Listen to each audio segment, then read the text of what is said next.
Ses ver Adana, zirveden selam. Durmak yok omi, patlamaya devam. Yok bundan sonra size sigara.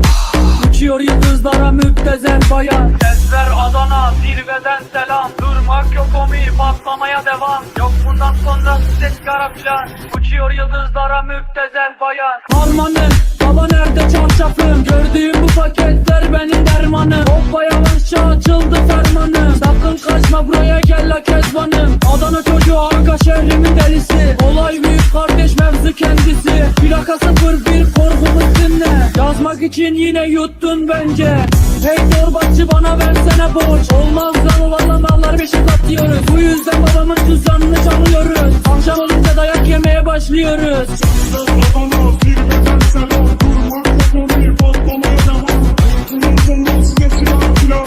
Uçuyor yıldızlara müptezel bayan. Ses ver Adana, zirveden selam. Durmak yok omi, patlamaya devam. Yok bundan sonra size sigara.